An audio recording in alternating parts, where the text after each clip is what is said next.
The first treasures from the famous San José shipwreck have been brought to the surface.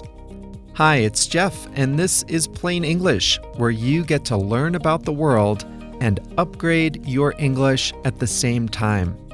Merry Christmas to you and yours. It's December 25th, 2025. I'd love to say we never rest at Plain English, but that's not true. We do rest. We are resting this week. Our next new episode will come out in January, but today we're reaching back into the archives for an incredible story about a shipwreck from 1708. That, in case you're keeping track, is 317 years ago. Now, if you listen to the end, I'll give you the update from just a few weeks ago, when the first treasures from the ship were brought to the surface. This was originally episode number 632. The full lesson and resources are at plainenglish.com/632. Before we start today's story, I'd just like to remind you that the podcast is just one part of how we can help you upgrade your English skills. At plainenglish.com, you can make faster progress with active learning strategies. You can take quizzes, do activities, listen to the fast version of the audio, watch video workshops, practice what you learn, and even join a live call with JR and me. It's all about helping you build your skills to become a better, more confident English speaker. Sound good?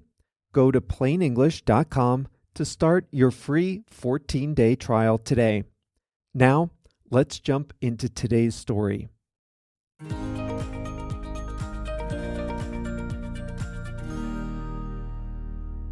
Tell me if you've heard something like this before.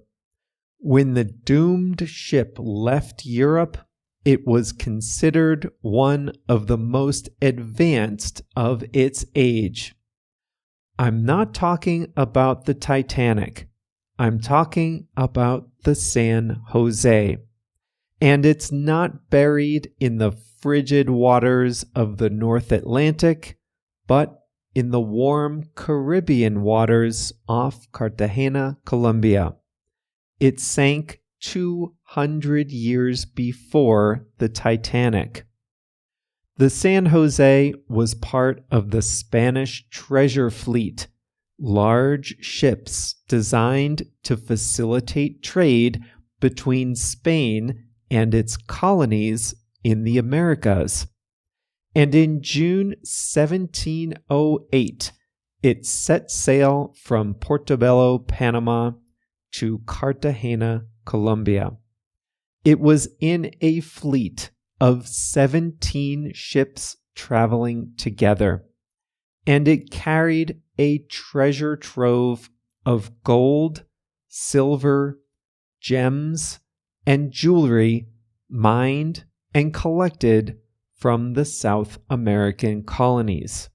The treasure was destined for Spain to help finance King Philip V's efforts in the War of Spanish Succession. But off the coast of Cartagena, the San José encountered an unfriendly British naval ship. Spain and Britain were on opposite sides of the war back in Europe. The British ship knew there was treasure in the fleet, and a battle started. The San José sank, taking all its treasure to the bottom of the sea. And that is where it has been for 325 years. For almost all that time, though, nobody knew where the shipwreck was. The San José sank 200 years before the Titanic, before there was radio. But in 1981, a private group of explorers called Glaucomora said they had found the San José. Glaucomora told the Colombian government where it was on the condition that they, Glaucomora, could share in the profits. But still, nobody went to excavate it. In 2013, Colombia passed a law stating that any shipwrecks found in its territorial waters would be property of the government. The law leaves only a small finder's fee to anyone who discovers a treasure. Well then, 2 years later, in 2015, the Colombian government said it had found the San José, but not where Glaucomora had said it was. So Colombia claims full ownership of the shipwreck.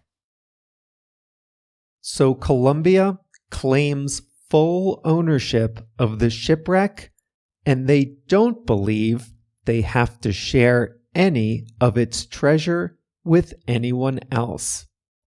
Glaucomora has disbanded, but its successor company disagrees and is suing Colombia for half the value of the treasure. They're not the only ones. Spain contends that it is the rightful owner of the treasure. You have to admire the audacity.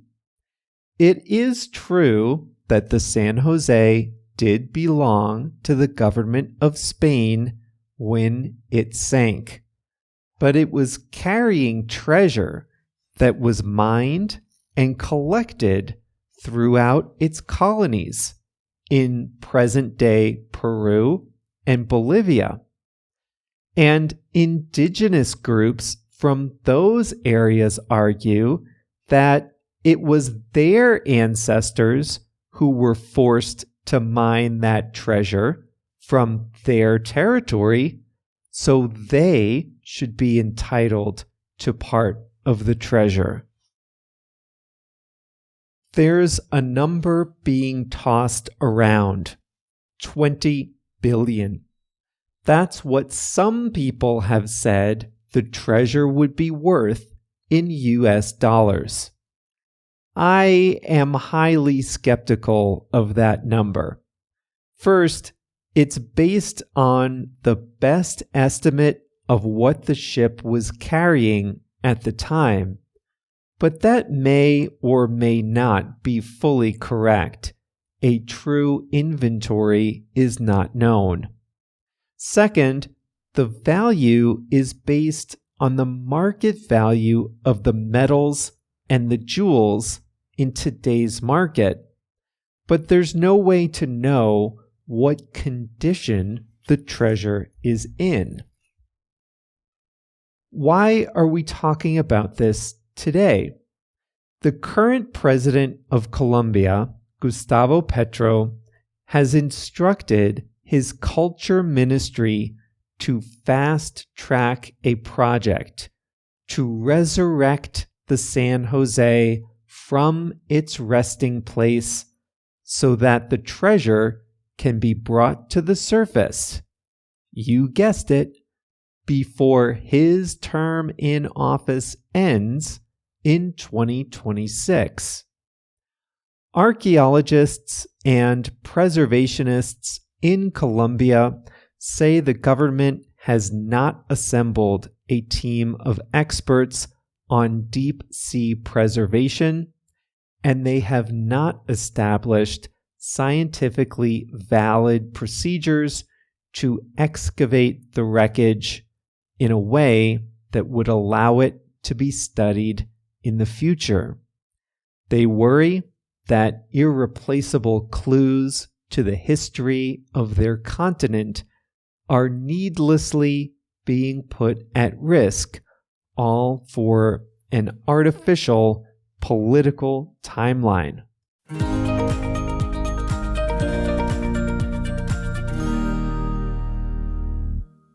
When I read that Spain wanted it back, I just laughed out loud. I thought it had to have been a joke. Like, yes, we plundered the colonies, but you must understand that we are the real victims here. But I learned there is a concept called sovereign immunity, and that says that any country's warship is its own property forever. So if a warship sinks in another country's territory, that ship always belongs to the original government, no matter where it sank and no matter how much time has passed. So Spain does have a leg to stand on, legally speaking. That doesn't mean it's a good look. By the way, gold does not oxidize. So if a gold coin spends 300 years under the ocean, you could just spray it down and it would be as shiny and brilliant as the day it was minted. Silver is not the same. The silver would be ruined if it were exposed to the water. All right, so here's the latest. In late November 2025, the first items from the ship were brought to the surface. They were a cannon, 3 coins, and a porcelain cup. The recovery is being led by the Colombian government. The items were recovered using underwater robots. They will be taken to a special conservation lab. Now, if you want to get your hands on some of the billions of dollars of coins buried 600 meters below the surface, if you want some of that, you're out of luck, because the location of the shipwreck remains a Colombian state secret. And that is your update for this Thursday, this Christmas Day. If you are celebrating, JR and I wish you a Merry Christmas. If you are not celebrating, well, we wish you a Merry Christmas anyway. We'll have another archive episode coming up on Monday, and then we'll be back with new episodes in the new year.